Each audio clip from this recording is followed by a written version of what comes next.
Welcome to Tanya Lacey Online, and I'm really excited today to have joining me the one and only Alister McDonald. Hello, Alister.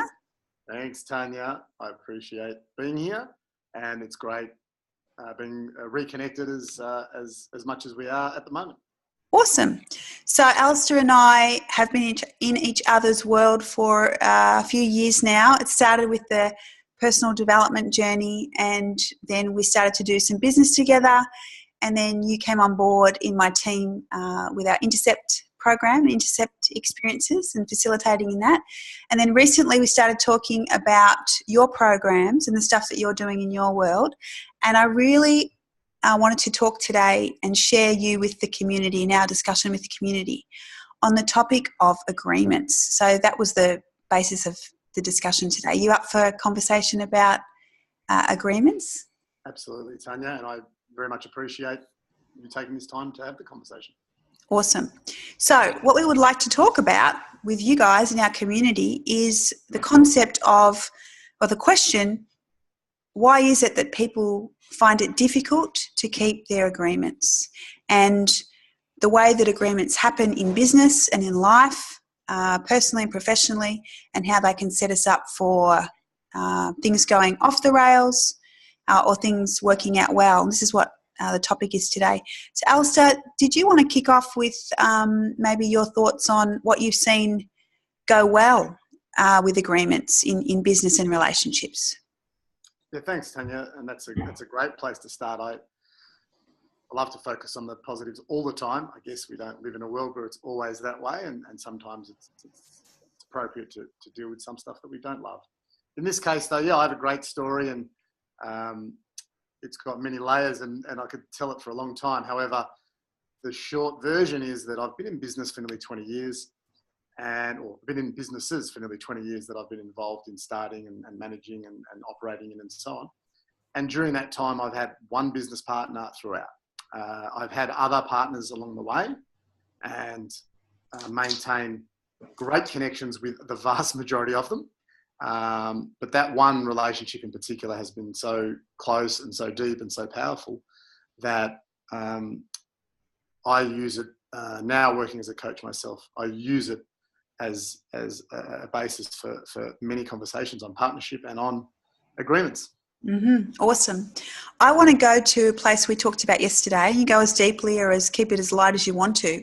But we started talking about friendship, and the first time that you kind of entered into this agreement or an unspoken agreement with someone who was a friend. And as we were chatting about that, I myself had a whole thought process and it come to mind in my world. But do you want to talk about how our early experiences shape us, and how that sets us up for agreements in our business and personal life?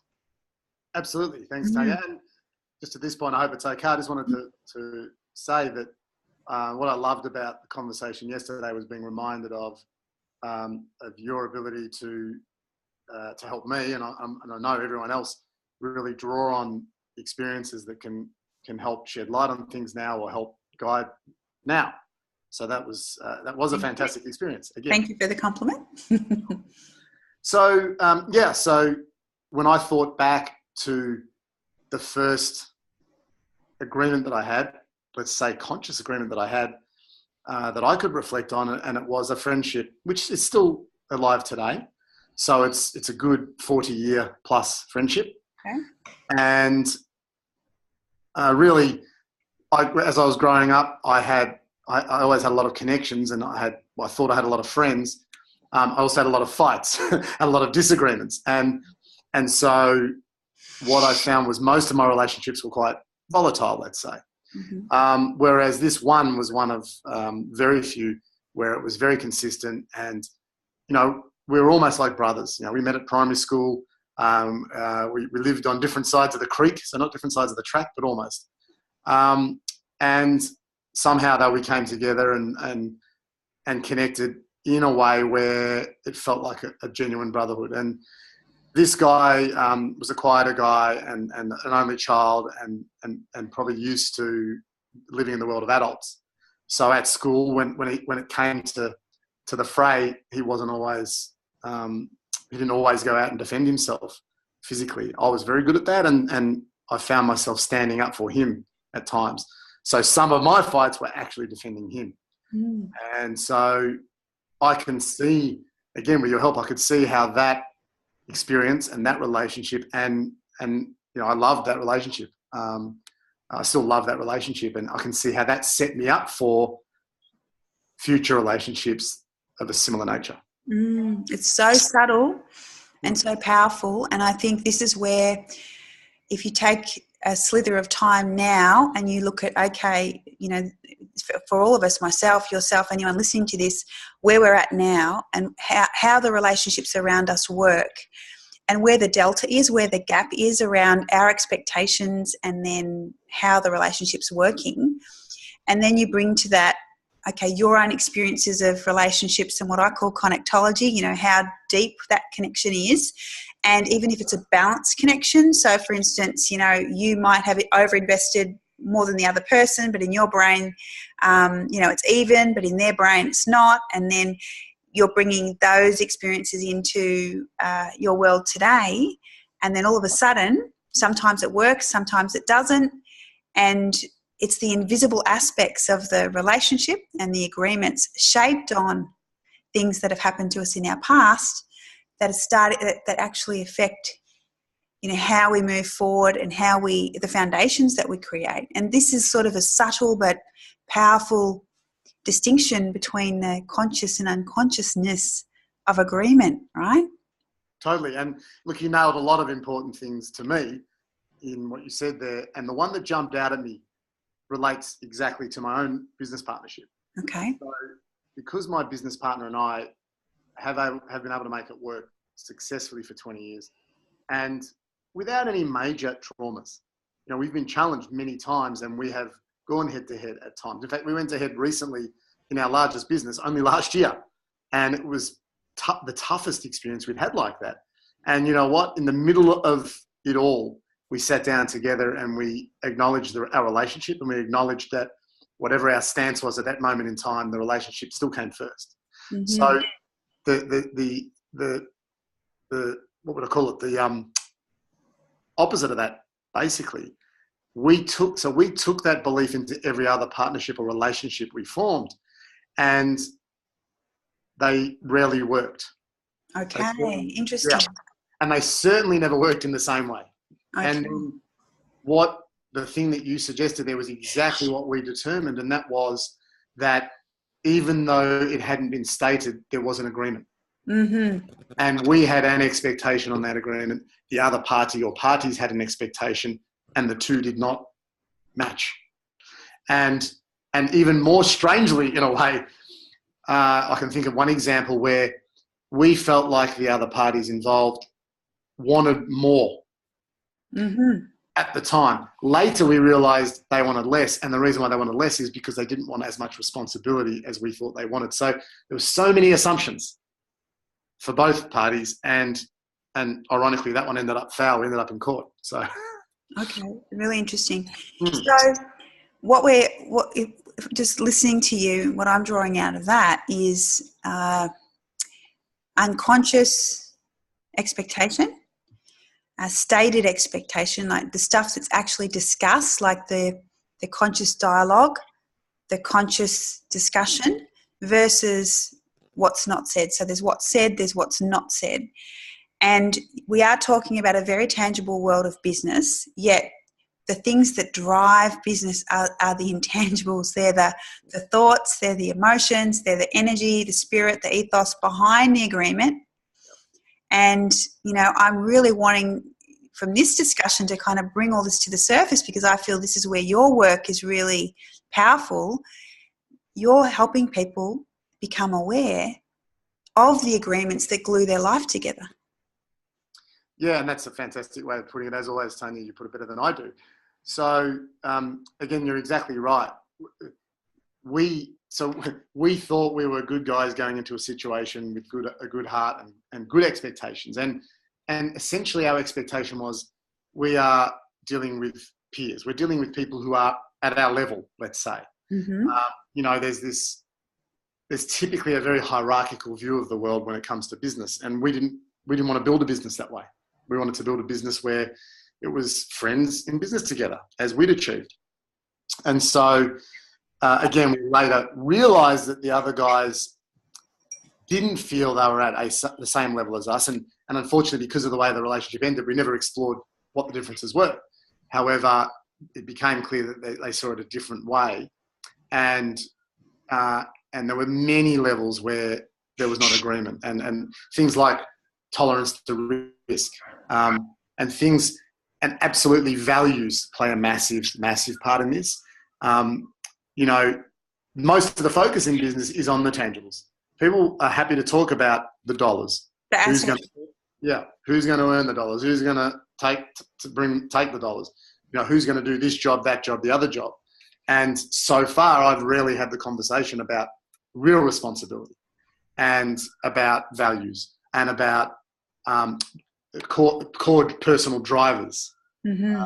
Again, we realised even when it comes to our suppliers, our accountants, our lawyers, anyone that's working with us, if their drivers in life are too different from ours, then they cannot represent us, or they cannot advise us in a way that makes any sense to us. Mm-hmm. So this goes deep and it goes broad.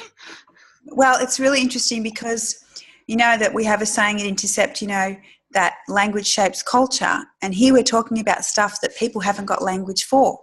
Right. And so I love this. In fact, I think we should do a series on this. I'm just putting it out there because this is quite broad. Okay, great. And, you know, this is the first piece to it. If people like it, you know, we'll do more. So we want to put language to this, language to some intangible things. And if I may, I don't even think, you know, we do a lot of work in business, small, medium and large. I don't even think or really know if most people even get what a value is or what ethos is or like what it even means, that like what are your values and what do you value? And because it is intangible. Not only that, so I agree again. It's not only they're intangible. I find people have a different face. Now, faces and masks. It's not unusual for humans. It's a normal way for us to operate. However, I find people making that distinction between who they are in business or who they are in the workplace and who they are at home. Mm-hmm. And again, there's so many. You know, there's so many people that wouldn't go near their work colleagues outside the workplace.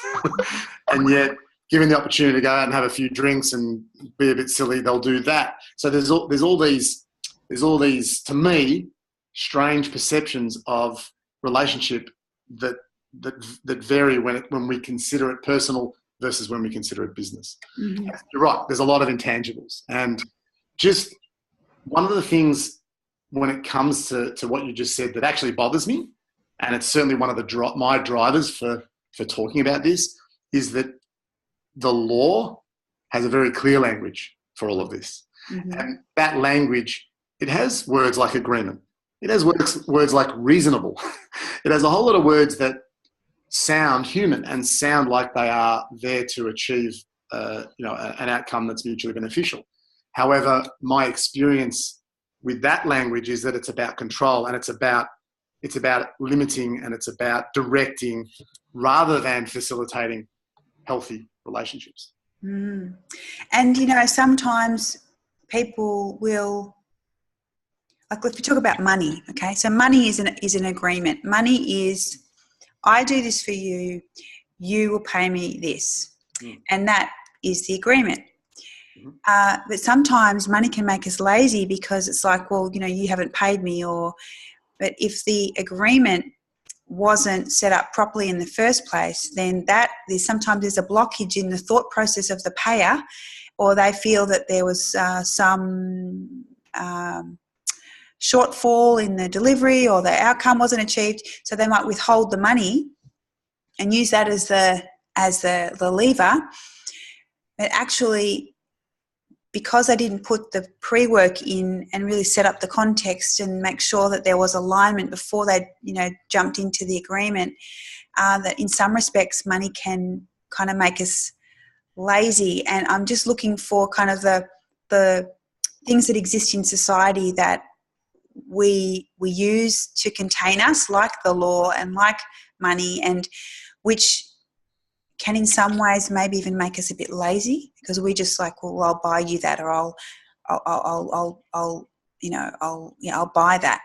I'll buy that protection, or I'll buy the legal, or this kind of stuff. Yeah. Does this link in with what you're saying? Or I'll buy you flowers because you're mad. It's okay. Hang on. I'll buy you flowers because you're mad. Yeah? Is that what you said? Okay. Rather than having a conversation, work it through, let's get to the disconnection, misunderstanding. That's right. Okay. Yeah, or I'm giving you these flowers because I can't express how I feel about you better than flowers. Uh-huh. No words for it. So,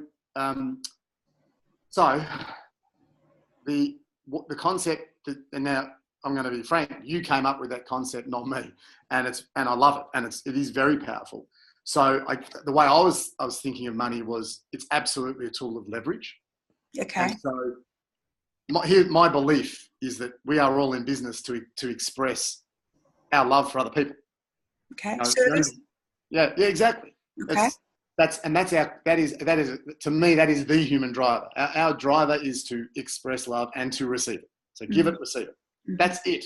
We eat, we sleep. There's the basic survival mechanisms, and there's research, some of it not nice, suggesting that love is one of those core needs.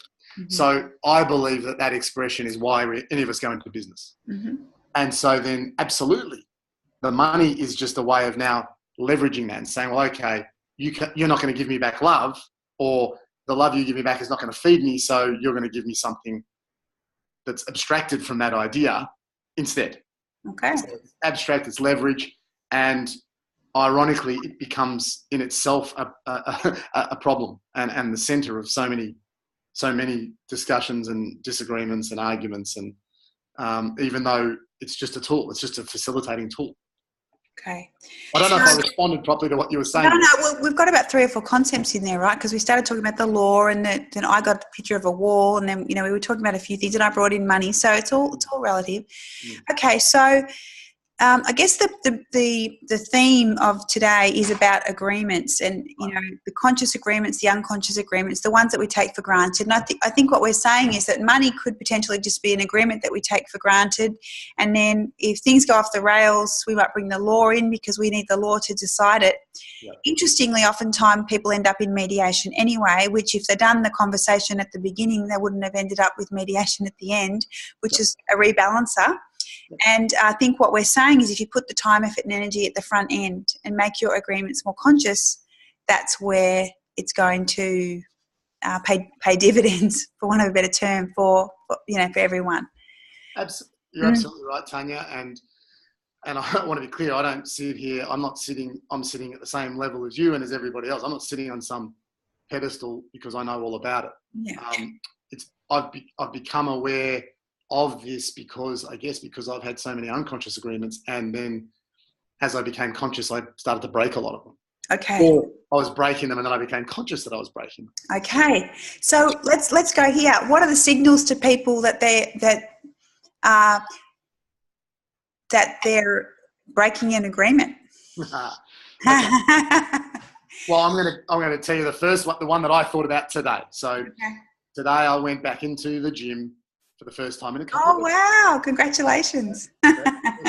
So I made a commitment at the start of the year to myself. So I made an agreement with myself and to some people at the gym. And I have kept part of the commitment, but not all of it. I have not honoured the agreement. Okay. And only today, perhaps it's because you and I had the conversation yesterday. Today, I'll take the credit for that. Yeah. But I'm feeling myself physically. Feeling, I was in amazing shape 2 years ago, and I'm now in less than amazing shape. And the only reason why is I had an agreement with myself that I was honouring up till 2 years ago, and then because of all the reasons and excuses that I can document in many many ways, I've let that go. Got it. And so I had a conscious agreement with myself to maintain a level of health and well-being, and I have unconsciously let that slip. Great. So do the quality of our agreements equal the quality of our life, or is it the where we put the agreements in which parts of our life? So another word for agreement, or a word that supports agreement, is commitment. Okay. And absolutely the quality of our commitment is everything. Mm-hmm. So we are either committed is on or off. It's not partial or grey. It's on or off. We either are committed or we are not. Mm-hmm. So when we are not, anything is possible. Mm-hmm. When we're committed, only what we are committed to is possible. Mm-hmm. Yeah. Unacceptable. Yeah. And there's another piece here about, even in our work, when people are saying, I'm thinking about doing some work with you guys, or, we've been thinking about it. It's like, well, okay, you're thinking about it. You've got some gaps. Do you accept the success of your business as a reflection of you? Yes. Are you prepared to resolve this issue that you've been going around in circles on? Yes. Are you interested, or are you committed?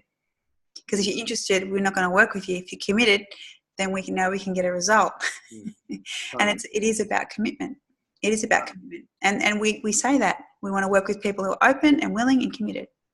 So it all lines up. And that's how you enter into the agreement, based on the outcome or the objective that we're going for. That's in the business setting.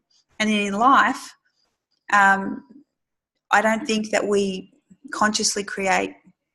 Our communication lets us down. We are our communication.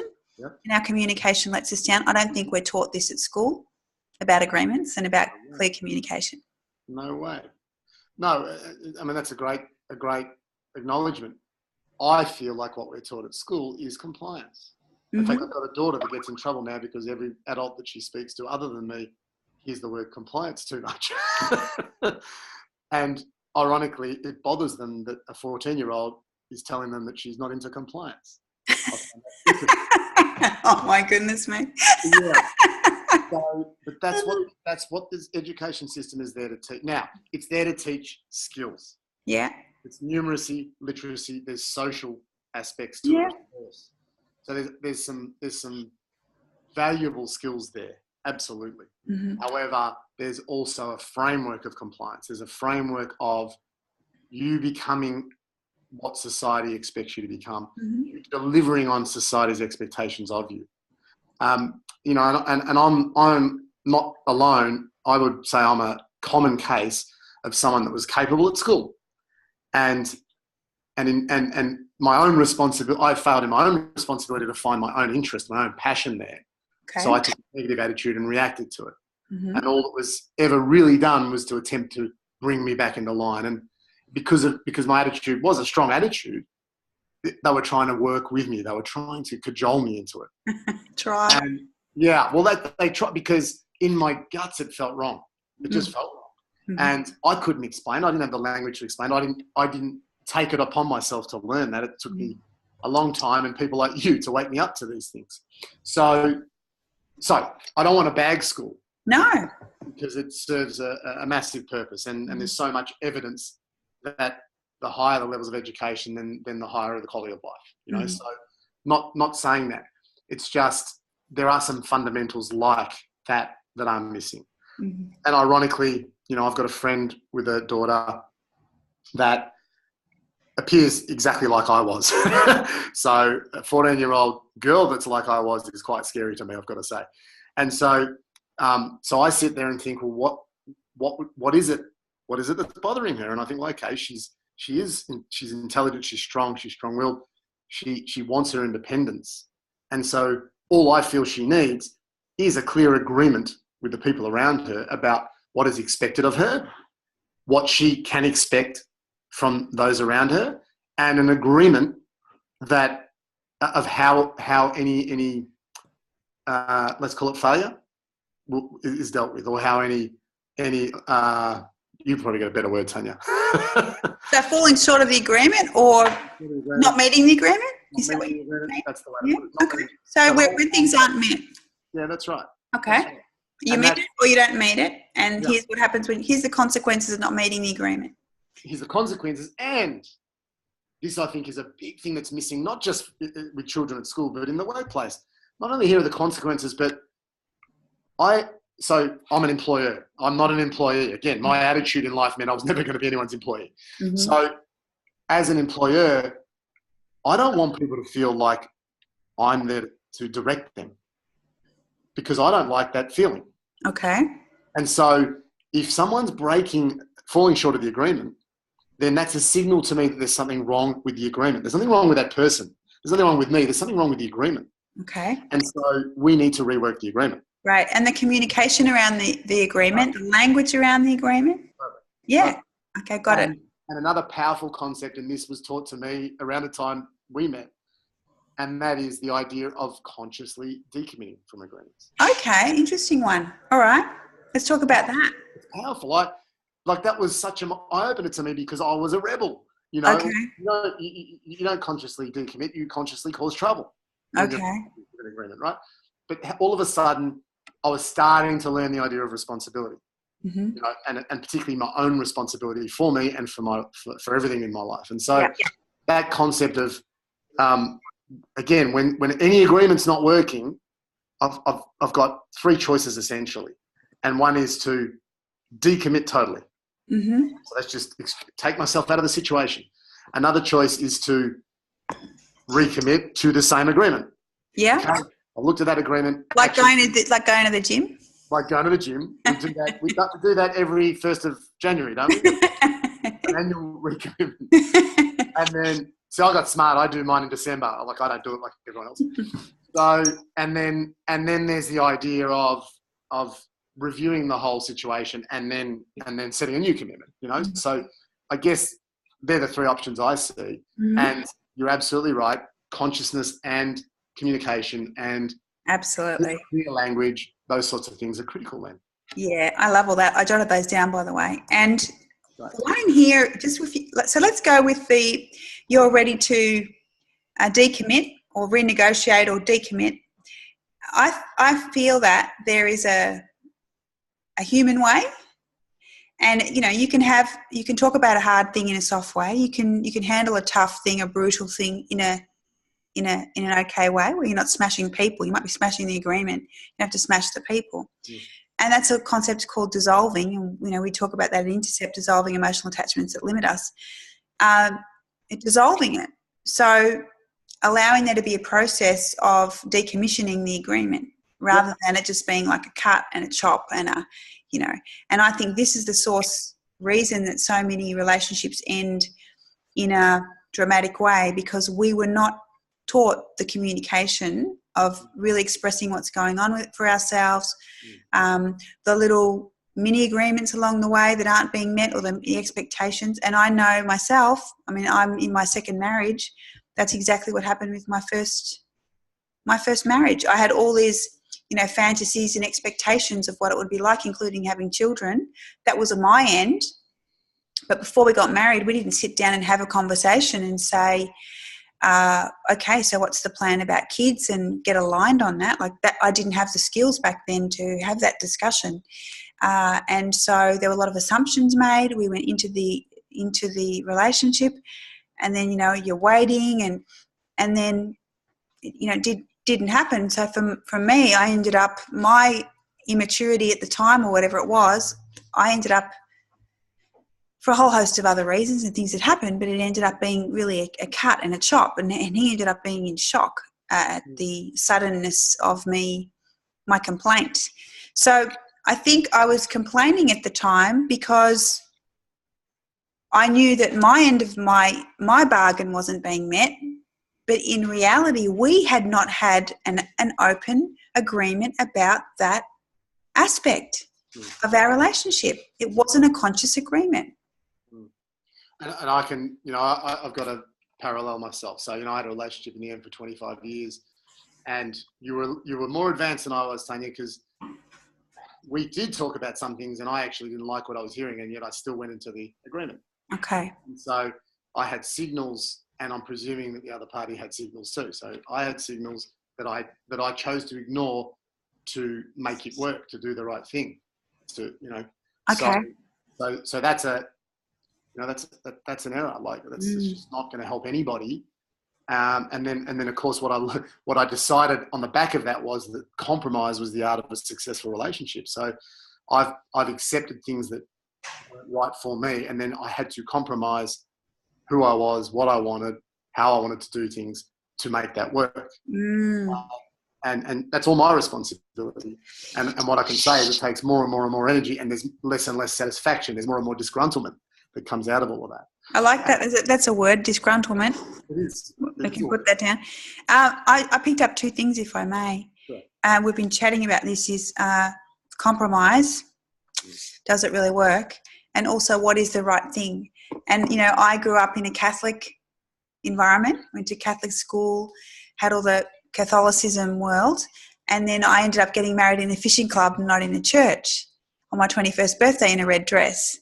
And and in my mind, it was a form of marriage. It wasn't in a church, and it wasn't before God. And, so in my brain, I think I already had a hedge strategy that I'd never come clean about, because I was not 100%, yet didn't have the skills to, at the time, the communication skills, the setting up an agreement skills. And that cost me a big chunk of my time, my life. And it wasn't until, an argument and a negative peak thing occurred, which was okay, this is actually my moment. And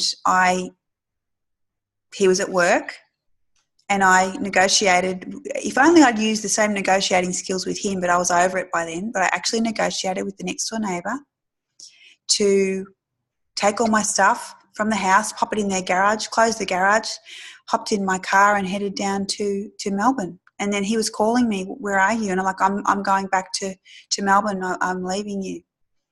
And I felt so strongly that I had really compromised, and I had really gone against myself, and I was doing the right thing. And for me, who is big-spirited and very intuitive, I was stuffing down my truth.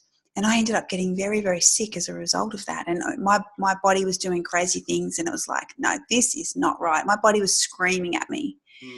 So I think we know if we stop and we tune in, what we need to do for ourselves and our own alignment. It's just then having the skills to be able to have the conversation with other people where we can communicate our truth. And this is where I don't think society we're going about it in our work. We're equipping people to be their truth, speak their truth. But there's a lot of work to be done in this area, because people are wrapped up in the societal pressure or conditioning of do the right thing and, compromise. Totally. And so, it's interesting when you talked about how it almost sounded like, you had to escape and flee, and that,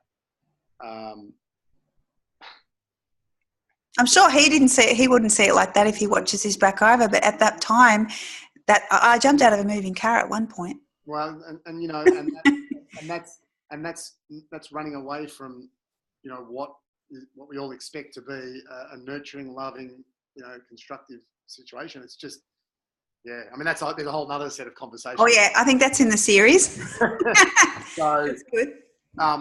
The interesting thing that sort of came up to me there, and again, this is my experience. So my experience was, I was the one that started to realise that there were expectations on me as a partner, as a husband, that I hadn't been aware of, and certainly had not fulfilled.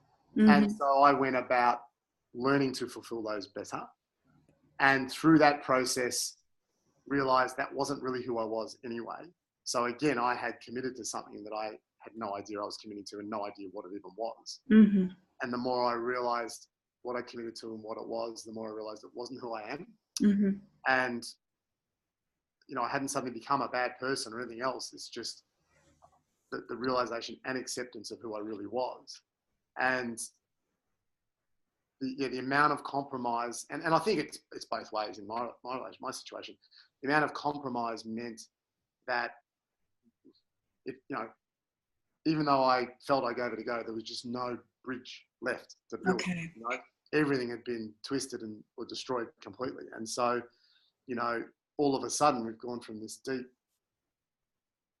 not connected, deep, long relationship. History, comfort, familiarity. Yes, mm-hmm. to complete dysfunction. I understand what that word means now. a complete dysfunction of relationship, you know, and absolutely compromise is at the core of that. And I still have people telling me that, you know, compromise is important to a relationship, and I disagree with that violently now, because I feel like there's not a magic. I don't believe in this magic situation where there's that one person where we just get along all the time magically. I don't believe in that. Yeah. I believe that with conscious agreement and the maintenance of conscious agreement, then at worst we can agree to decommit. I was having trouble hearing you. Sorry, I've just put the headphone in again. So I love it, because this is the poignant moment, is where you're actually talking about conscious agreements. Can you hear me okay now? Yeah, it's great. Yeah. So the simple point, I am a bit deaf, you know. Okay. I really am. Okay, go ahead. That can serve you really well if you use it well. So the nub of it was that, you know, that I now, rather than compromise, I do believe that conscious agreement at the beginning, and part of that conscious agreement being to maintain that conscious agreement, and with let's say the worst case being that as two independent, conscious, responsible adults, we agree to decommit if that's what is required. Got it. Maintain our standards and maintain who we are, and so that's, to me, the healthy option. Yeah, and that's by design. Correct. So you're co-creating the agreement. You're coming from truth. You're coming from your truth. Yeah. You are making an agreement, and then you proceed into that agreement with the expectation that any time either party wants to relook at this, let's have a conversation and talk about it and express. And it may well be that you end up course correcting or sharing a perspective, and then you actually reset and you're good again, like going to the gym, or renegotiate something and actually, you know, redesign another layer to it or another iteration, right? And it's just constantly designing agreements. Yes, totally. So, and there's always good metaphors for these things. You know? Okay. So sailing is often a great metaphor. Okay. In this case, it's a great metaphor because with sailing, there is a clear goal. Okay, yes. And with sailing, there are so many treacherous things along the way. And what is required to make it, let alone win in a sailing race, is that ability to consciously and constantly course correct.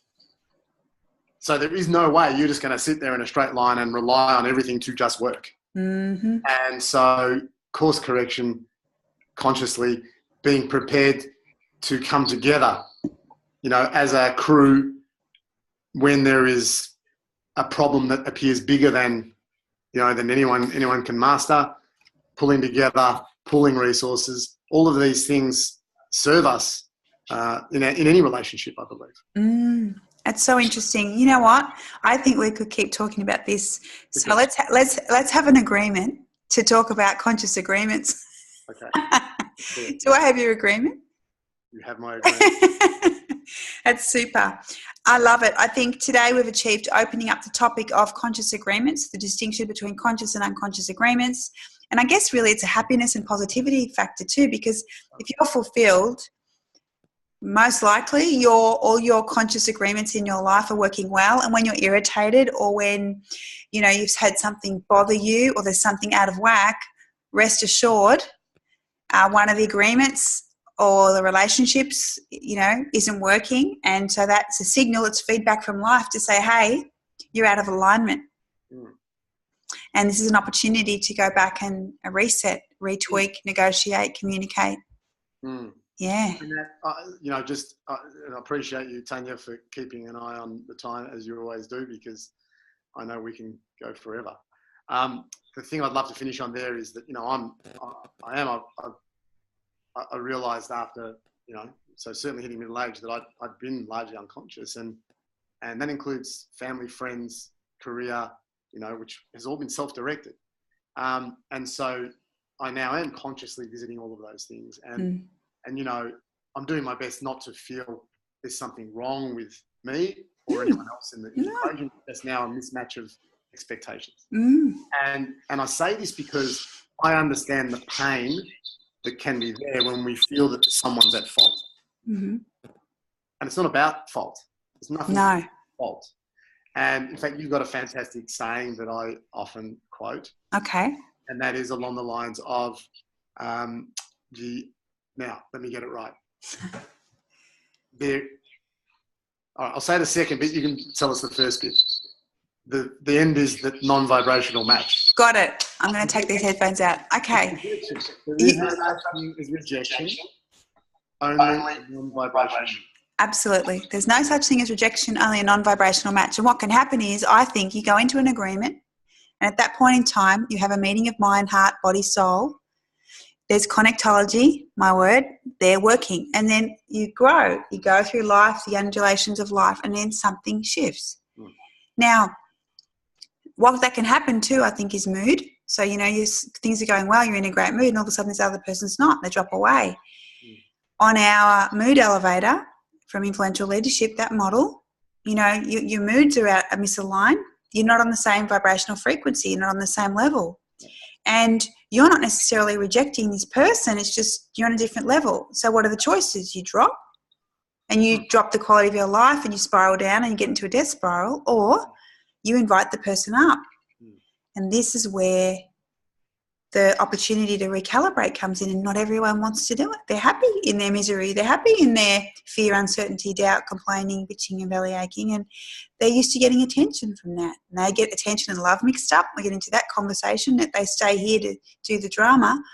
But actually, if you're here and you're on your journey and you're spiraling up, you haven't actually rejected them. They haven't rejected you. It's just it's a disconnect on the vibe level. Yes. And so having the courage to be convicted in where we're at, and in compassionate way, be open and allow things to transpire. I can say letting go of attachment, just for the sake of having that attachment. Not letting go of the person, not letting go of their value, not letting go of who they've been, just letting go of that attachment to satisfying them, being everything for them, has been a massive thing in me turning around my faith in life and my joy in life and those sorts of things. Yeah, amazing. Alister, let's leave it there, and we'll have an agreement to continue and do some more of these conversations.